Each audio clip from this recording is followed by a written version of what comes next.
அனைவருக்கும் வணக்கம். Welcome to our channel பொற்காலம். இன்று சபலா ஏகாதசி, ஜனவரி 7ஆம் தேதி 2024 ஞாயிற்றுக்கிழமை. எல்லா கஷ்டங்களும் நீங்கி வாழ்வில் நிம்மதியாக சந்தோஷமாக சகல ஐஸ்வர்யங்களோடு வாழ ஸ்ரீ மகா சுதர்சன யந்திர வழிபாடு எப்படி செய்வது, எந்த மந்திரத்தை உச்சரித்து வழிபட வேண்டும் என்பதை தான் இந்த பதிவில் பார்க்க போகிறோம். வாங்க நம்ம வீடியோக்குள்ளே போகலாம். எந்திரம் அப்படின்னா என்ன? எந்திரங்கள் ஆற்றலின் சிறந்த அண்ட கடத்திகள், இயற்கையின் ஆண்டனா, நல்லிணக்கம், செழிப்பு, வெற்றி, நல்ல ஆரோக்கியம், யோகா மற்றும் தியானத்திற்கான சக்தி வாய்ந்த கருவி. எந்திரங்கள் பொதுவாக தாமிரத்தால் செய்யப்பட்டவை மற்றும் தொடர்ச்சியான வடிவியல் வடிவங்களை கொண்டிருக்கும். விழிகளும் மனமும் எந்திரத்தின் மையத்தில் கவனம் செலுத்தி அதிக அளவிலான நனவை அடைகின்றன. சுதர்சன எந்திரம் எதற்கு? சிக்கல்கள் மற்றும் ஆபத்துக்களுக்கு மத்தியில் நீங்கள் தடுமாறும்போது எந்திரத்தின் சக்தி வாய்ந்த கதிர்வீச்சு உங்களை மீட்கும். வலிமைமிக்க ஆயுதம் விஷ்ணுவின் அற்புதமான சக்கரம் உங்கள் ஆவிகள் குறையும் போது உங்களை உயிர்ப்பிக்கிறது.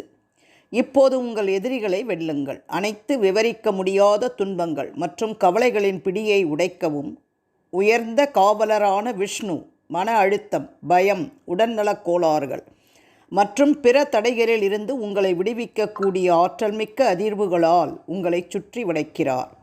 சுதர்சன எந்திரத்தின் சிறப்பு. சுதர்சன சக்கரம் குணப்படுத்தும் பண்புகளை கொண்டுள்ளது. எந்திரத்தில் உள்ள ஆற்றல் மிக்க வடிவங்கள் உங்கள் உடல்நலக் குறைபாடுகளை குணப்படுத்தவும், பகைமையை அழிக்கவும் மற்றும் மன அதிர்ச்சியை போக்கவும் உதவும். சுதர்சன பகவான் உங்களை உங்கள் பாவங்களில் இருந்து விடுவித்து முக்தி அடைய உதவுகிறார். அவரது யந்திரம் அனைத்து தீய கண் வார்ப்புகள் மற்றும் எதிர்மறை சக்திகளுக்கு எதிராக தெய்வீக கேடயமாக செயல்படுகிறது. உங்கள் வாழ்வின் அனைத்து துறைகளிலும் வெற்றியை அடைவதற்கான நம்பிக்கையின் விதைகளை இது உட்பொதிக்கிறது. சுதர்சன எந்திரத்திற்கான மந்திரம்: ஓம் சுதர்சனாய வித்மகே மகாஜ்வாலாய தீமகி தன்னோ சக்கர பிரசோத்தயாத். இந்த மந்திரத்தை 108 முறை உச்சரிக்க வேண்டும். எனினும் ஏதேனும் மாற்றங்கள் இருந்தால் வாங்கும் பொழுது குறிப்பிடப்படும். எப்படி பயன்படுத்துவது இந்த சுதர்சன எந்திரத்தை? சுத்தமான மற்றும் புனிதமான பலிபீடத்தின் மீது கிழக்கு அல்லது வடக்கு நோக்கி எந்திரத்தை வைக்கவும். எந்திரத்தை மற்றவர்கள் தொடவிடாதீர்கள். ரோஸ் வாட்டர் அல்லது பாலில் எந்திரத்தை அவ்வப்போது கழுவவும். பின்னர் அதை தண்ணீரில் துவைக்கவும். உலர அதை துடைக்கவும். எந்திரத்தின் நிறம் ஒரு குறிப்பிட்ட காலத்தில் மாறலாம். இருப்பினும் இது எந்திரத்தின் சக்தியை குறைக்காது. 4 மூலைகளிலும் எந்திரத்தின் மையத்திலும் சந்தனக்கட்டையின் வட்டமான புள்ளிகளை வைக்கவும். எந்திரத்தின் முன் ஒரு மெழுகுவர்த்தி அல்லது நெய் விளக்கு அல்லது ஒரு தூபக்குச்சியை ஏற்றி வைக்கவும். நீங்கள் புதிய அல்லது உலர்ந்த பழங்களை பிரசாதமாக வழங்கலாம். நீங்கள் குளித்த பிறகு மேலே உள்ள மந்திரத்தை எந்திரத்தின் முன் உச்சரிக்கவும். சுதர்சன எந்திரம் இவர்களின் வாழ்க்கையை மீண்டும் உருவாக்குகிறது.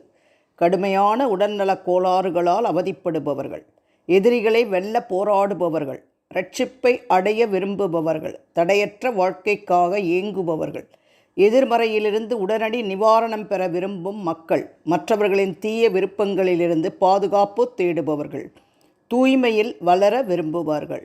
இவர்கள் அனைவரும் சுதர்சன எந்திர வழிபாடு செய்வது அவர்களுக்கு சிறப்பான பலன்களை தரும்.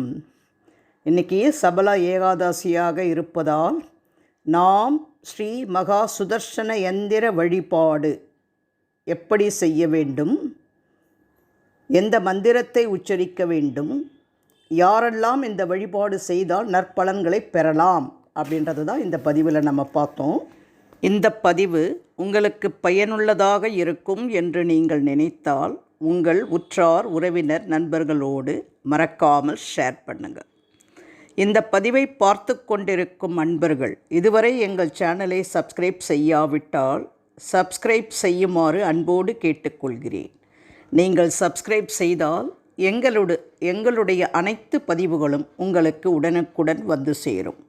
அது மட்டுமின்றி உங்களது மேலான கருத்துக்களை கமெண்ட் பாக்ஸில் நீங்கள் கொடுத்தால் என்னுடைய பதிவுகளை மேன்மேலும் நான் சிறப்பாக அமைப்பதற்கு அது உறுதுணையாக இருக்கும்.